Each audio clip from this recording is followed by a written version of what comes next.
야고보서 1장 5절로 8절 말씀, 신약성경 371페이지가 되겠습니다.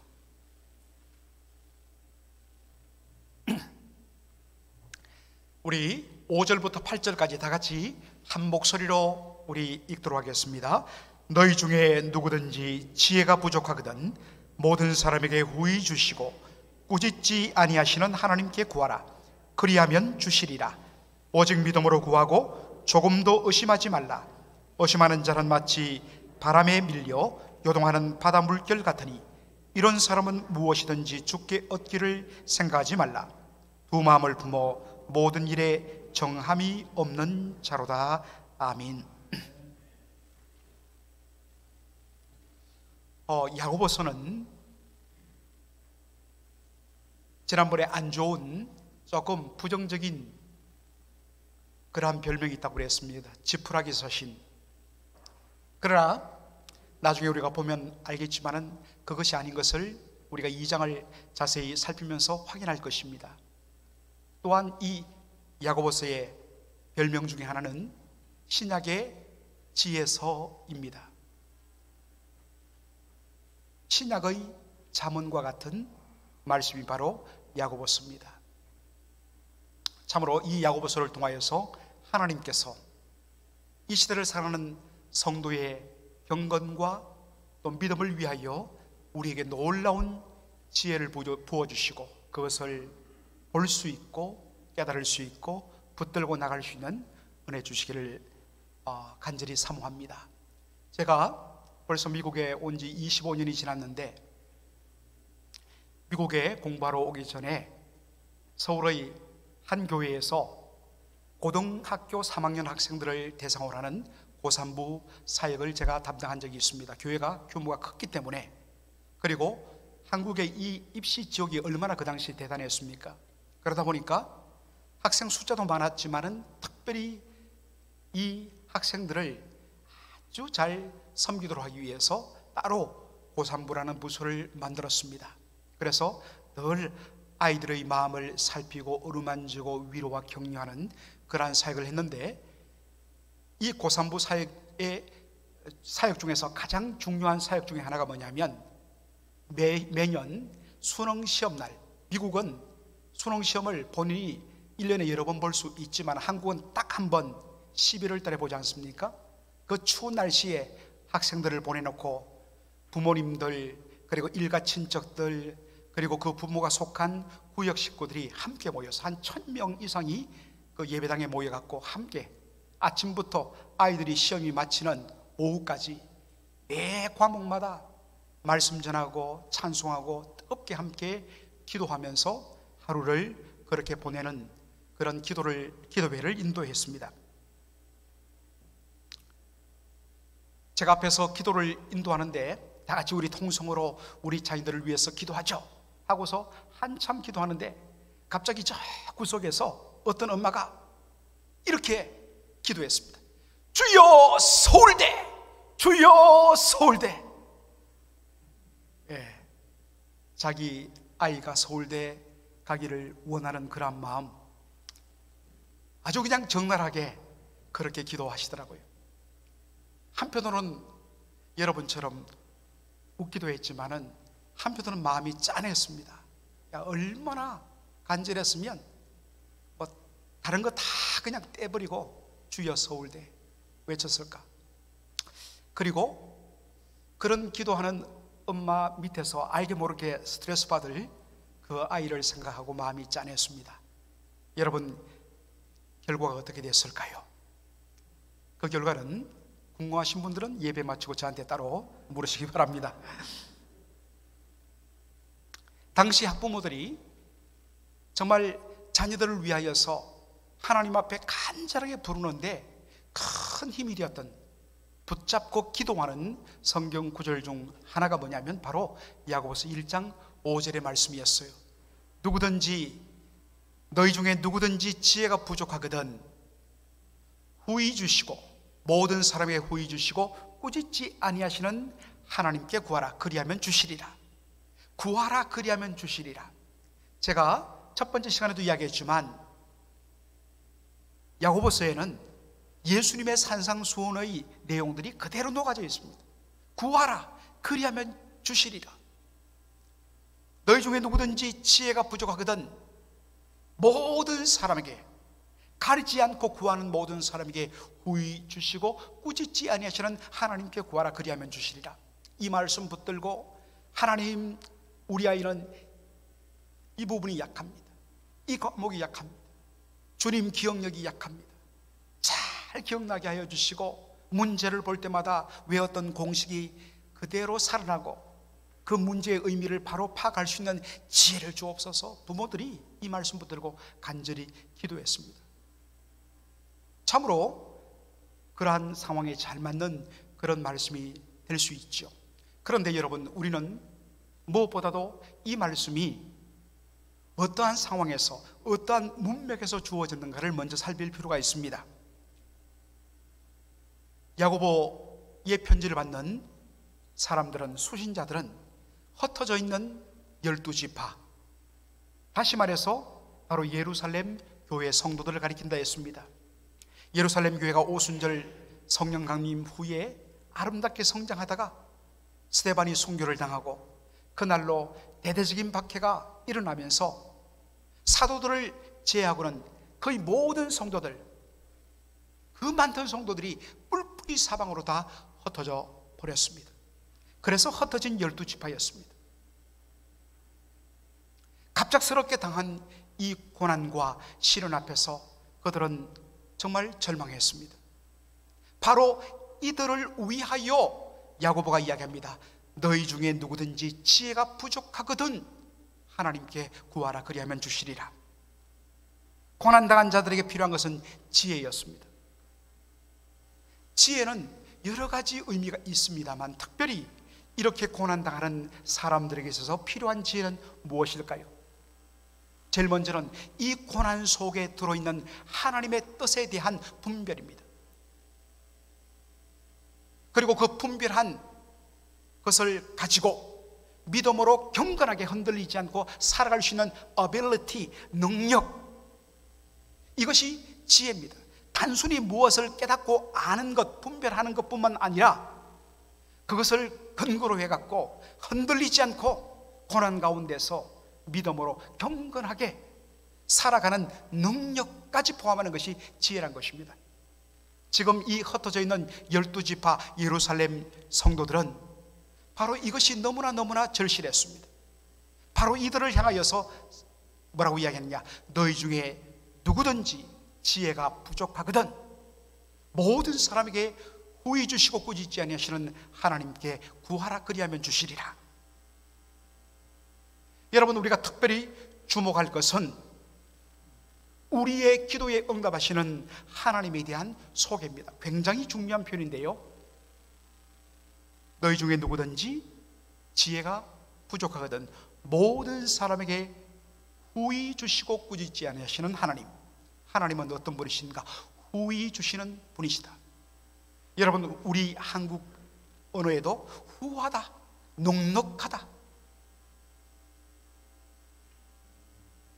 옛날에 우리 어르신들 젊었을 시절에는 참 한국이 가난했지 않습니까? 그럴 때는 이 쌀을 한 가마니 채로 그렇게 사 먹는 것이 아니라 바로 각 동네마다 입구에 쌀집이 있어서 쌀을 대박으로 그 봉지에 담아서 그렇게 사곤 했지요.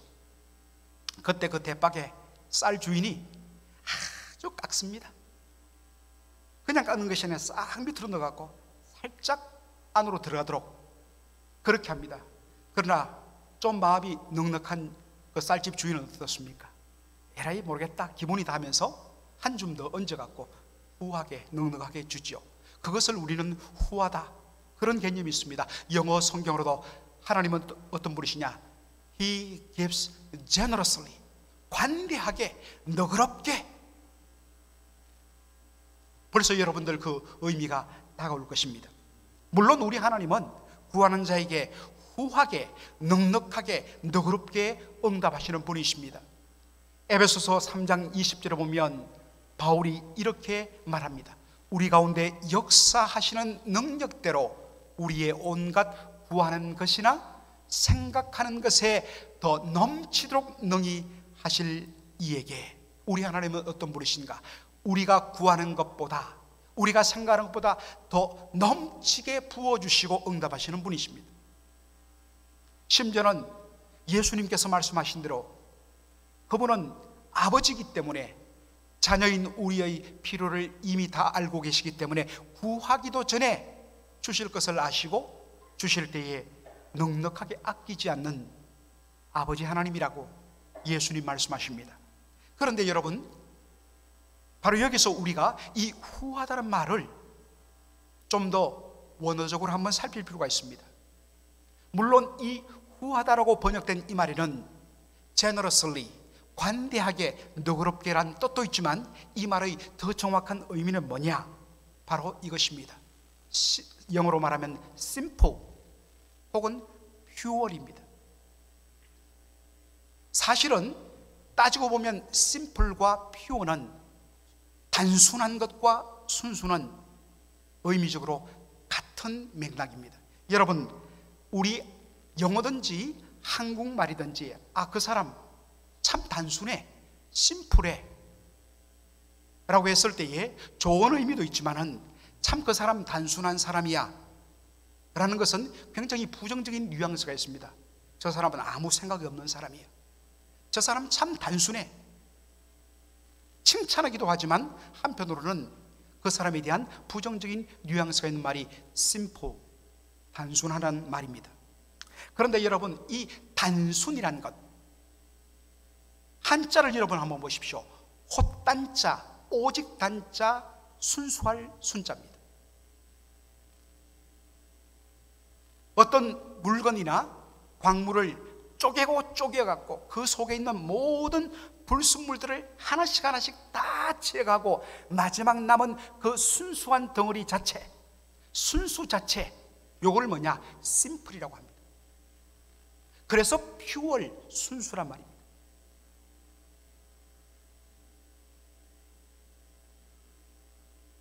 오늘 야고보서 1장 5절에 우리 하나님은 후하게 주시는 분이다 했을 때 이것은 뭐냐? 심플. 뭔가 뒤에 뭐를 깔고 계산하고 주시는 분이 아니라 있는 그대로 주시는 분이란 말입니다.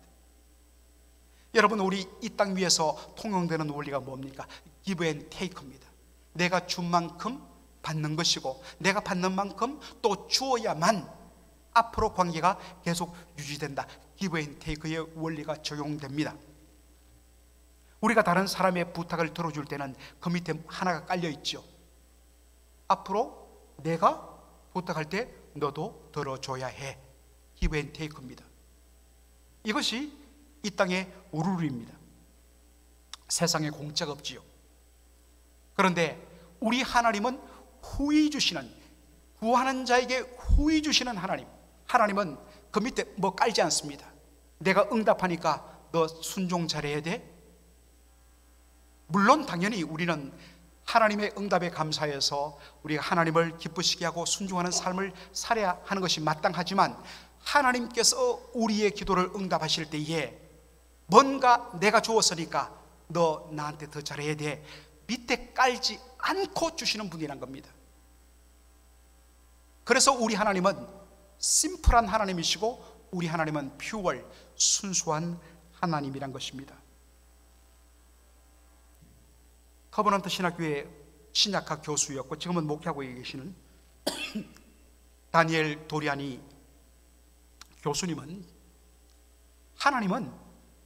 하나님이 주시는 것은 그 자체로 기뻐서 주는 것이고 사랑 때문에 주시는 거기 때문에 그게 진짜 선물이라고 했습니다.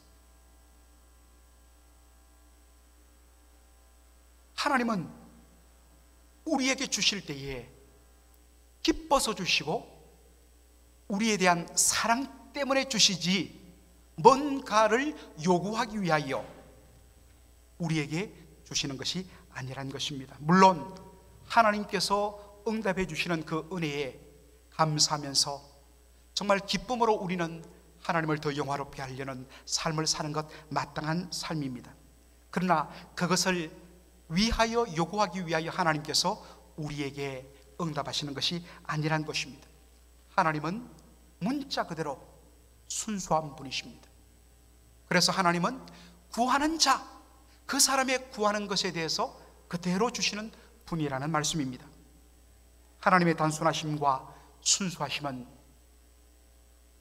구체적으로 고난 가운데 하나님의 뜻을 분별하고 그것을 돌파할 수 있는 능력을 구하는 지혜를 구하는 것뿐만 아니라 우리의 모든 기도에 다 적용됩니다. 하나님의 기도 응답을 우리가 받아내기 위하여서 우리의 열심과 정성과 노력과 헌신을 통하여 하나님의 마음을 감동시킴으로 우리가 더 응답을 많이 받아낼 수 있다고 생각하는 것, 이것은 기독교 신앙이 아니라 이방 종교적인 접근입니다. 물론 기도할 때에 우리는 차례도 할 수 있고 때로는 금식 기도도 할 수 있고, 그리고 우리가 약하기 때문에 우리를 어떠한 룰에 묶어서 한 주일 내내 기도한다, 30일 기도한다, 100일 작정 기도한다, 그런 작정 기도는 우리의 연약함을 돕는 좋은 방법입니다. 그러나 이렇게 해야 하나님이 감동받으시고 더 응답하신다, 이것은 기독교 접근이 아닙니다. 하나님을 잘 모르는 것입니다. 우리 하나님은 우리가 기도하는 그 자체에 초점을 맞추시고 기도하는 그 자체를 기뻐하시며, 그리고 우리에 대한 사랑, 그 한 가지 이유만으로 우리의 기도를 응답하시는 단순하신 하나님, 순수하신 하나님이란 사실입니다. 둘째로, 기도에 응답하시는 하나님에 대한 또 하나의 묘사가 뭡니까? 다시 야고보서 1장 5절을 보죠. 우리 하나님은 어떤 분이십니까? 모든 구하는 사람들에게 후히 주실 뿐만 아니라 꾸짖지 아니하시고 주시는 하나님이란 것입니다. 하나님은 꾸짖지 아니하시는 하나님이다. 이 말씀에 대해서 우리 하나님은 사랑의 하나님이시니까 우리를 야단치지 않는 분이다, 그렇지 않습니다. 하나님은 사랑의 하나님이기 때문에, 우리를 사랑하시기 때문에 우리가 하나님의 법에서, 하나님의 말씀의 원리에서 떠날 때에 하나님은 야단치시고 책망하시고 그리고 징계하십니다. 그렇다면 여기 꾸짖지 아니하시는 하나님, 이 말은 문맥에서 우리가 확인해야 됩니다. 하나님 앞에 평상시에는 기도하러 잘 나오지 않다가 이렇게 큰 문제가 생기고 고난이 닥칠 때에 기도하러 나옵니다. 보통 여러분, 우리가 하나님이라면 여러분 어떤 반응 보이겠습니까? 평소에 좀 하지, 평소에는 안 하다가 꼭 어려움 당하니까 저렇게 나와서 눈물을 흘리며 기도한다고, 그렇게 여러분 핀잔하지 않겠습니까? 그런데 우리 하나님은 그렇게 접근하는 분이 아니라는 사실입니다. 하나님이 초점 맞추시는 것은 그 사람이 기도하러 나왔다는 그 자체에 하나님 초점 맞추신다는 것입니다. 오죽 힘들었으면 기도하러 나왔겠냐? 잘 왔다. 힘들지? 내가 너의 마음 다 알아. 내가 도와주마. 이것이 뭐냐? 우의 주시고 꾸짖지 아니하시는 하나님이라는 뜻입니다. 하나님은 긴급한 필요를 채워주시는데 집중하시는 분이십니다. 물론 그 사람의 지난 잘못이 있습니다. 고쳐야 할 부분이 있습니다. 그러나 그것은 모든 문제가 해결되고 나서 하나님 다루십니다. 야, 그때 너 잘못했어. 그런데 지금 아파갖고 다 죽어가는 사람 앞에서, 그 앞에서 이것은 잘못되었고 저것은 잘못되었고, 그러면 그 사람 죽는 겁니다. 우리 하나님은 그렇게 하지 않는다는 것입니다. 우리 한국 어머니들처럼 자녀를 위해서 헌신하고 희생하는 그러한 엄마들은 없습니다. 그런데 자식에 대한 사랑이 너무 크다 보니까 잘못한 자식, 그 자식에 대해서 안타까운 마음 때문에 자식이 밥 먹는데 밥 다 차려주면서 옆에서 그 다음부터는 이제 잔소리하는 거죠. 밥 먹는데. 물론 엄마의 잔소리를 가만히 들어보면 구구절절히 다 옳아요. 자식이 잘못했어요. 그러나 뭐든지 간에 다 상황이 있고 형편이 있는 법입니다. 가뜩이나 자기 잘못 알고 미안한 마음으로 주눅이던 채 고개 숙이고 밥 먹고 있는데 그 옆에서 자꾸만 잔소리하니까 아이가 얹히는 겁니다. 여러분, 베드로는 예수님을 3번이나 공개적으로 부인한 제자입니다. 그래서 부활하신 예수님께서 찾아오셨지만 차마 양심 때문에 예수님의 부르심을 거부하고 다시 고향 갈릴리로 가서 고기를 잡고 있었습니다. 그런데 부활하신 예수님께서 어느 날 새벽에 베드로를 찾아오셨습니다. 예수님인 것을 알고 베드로가 급하게 뛰어내려 예수님께 나왔을 때에 호숫가에는,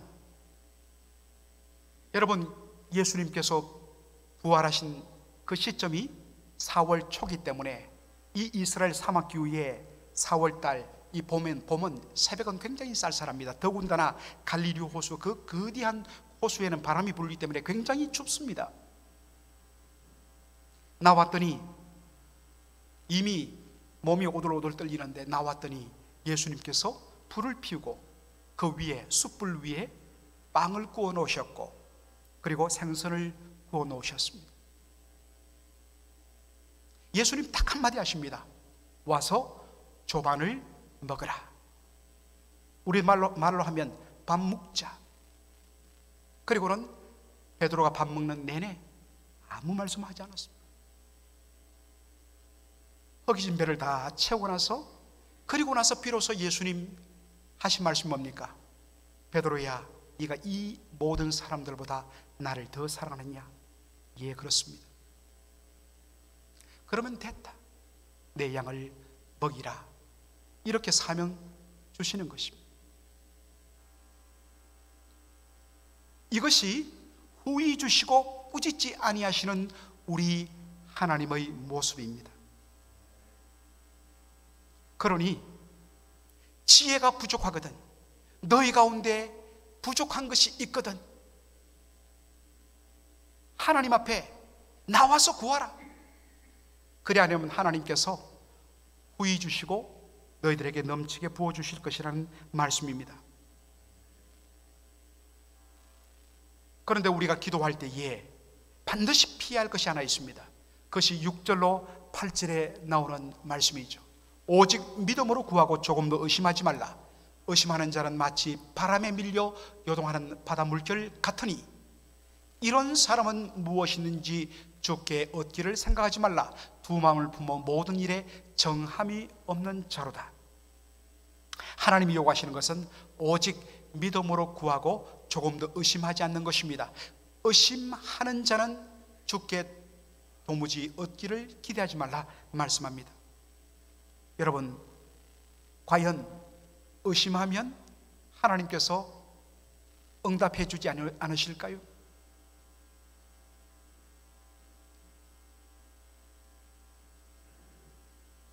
아브라함의 별명은 믿음의 조상입니다.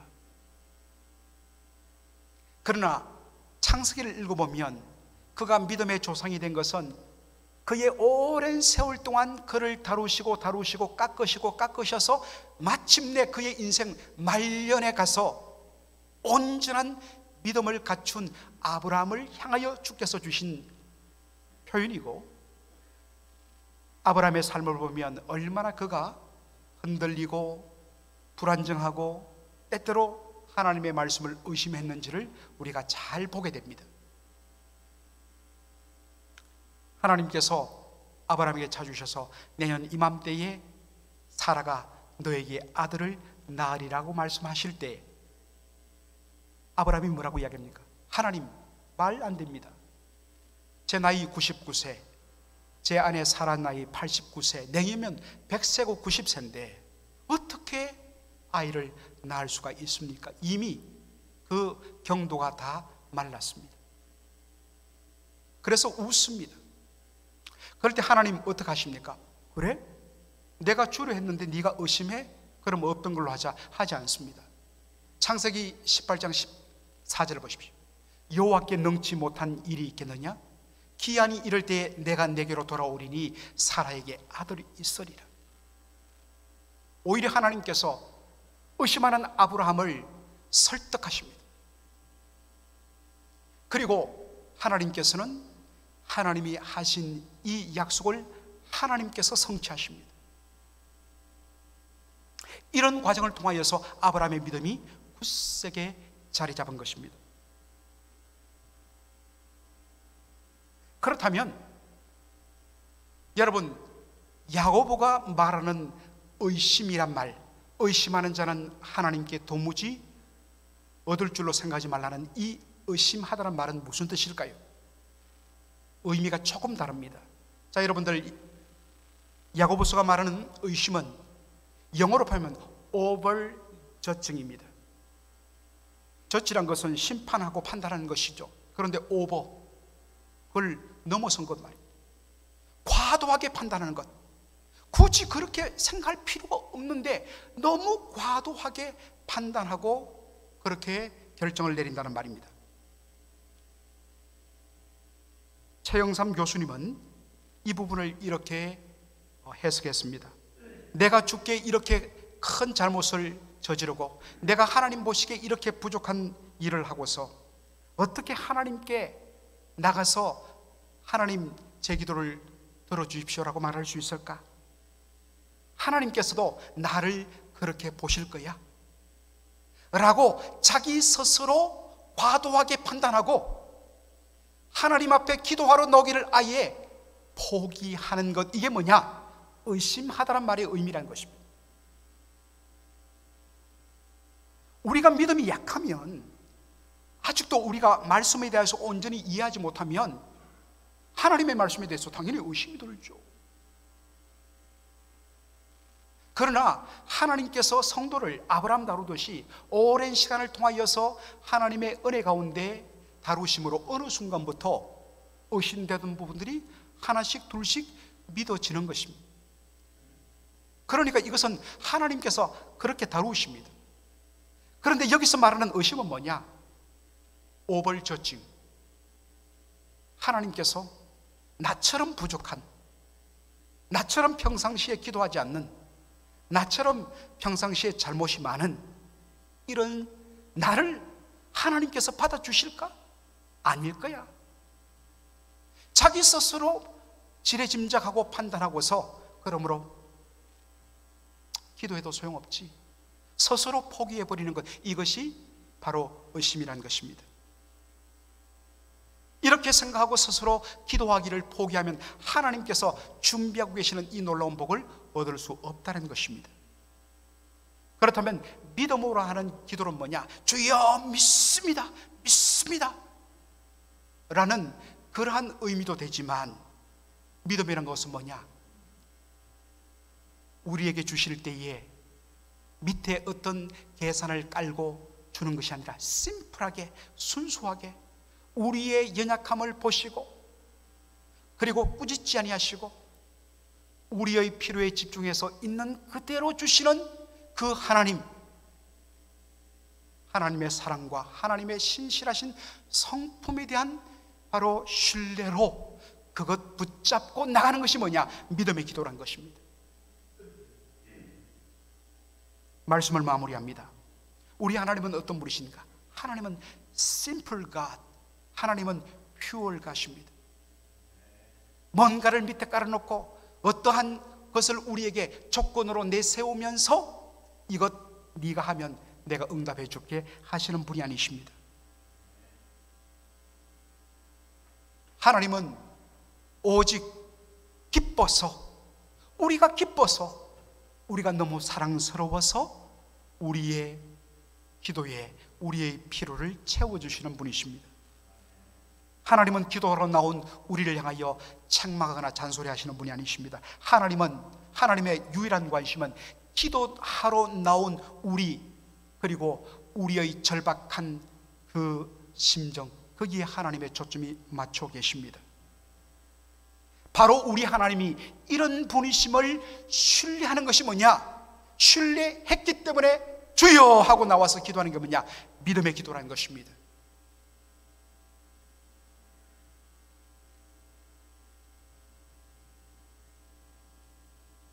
그런데 문제는 뭐냐? 하나님이 그런 분이심을 받아들이지 못하고 본인 자신의 문제에 묶여갖고 내가 이렇게 문제가 많은데, 부족한 일이 많은데 하나님께서 나를 받아주지 아니하실 거야? 그래서 난 기도하러 갈 수 없어? 굉장히 양심적인 것처럼 보이지만 사실은 하나님을 의심하는 것이란 것입니다. 이것을 떨쳐버리고 우리 하나님을 온전히 신뢰하는 가운데, 너희 중에 누구든지 지혜가 부족하거든, 너희 중에 누구든지 지금 정말 간절한 하나님의 절대적인 도움의 필요가 있다면 나가라. 그리하면 후히 주시고 꾸짖지 않으신 하나님께서 주시리라. 오늘도 이 말씀 붙들고서 믿음으로 주님 앞에 나가는 저와 여러분 되기를 주의 이름으로 축원합니다. 아멘. 기도하겠습니다.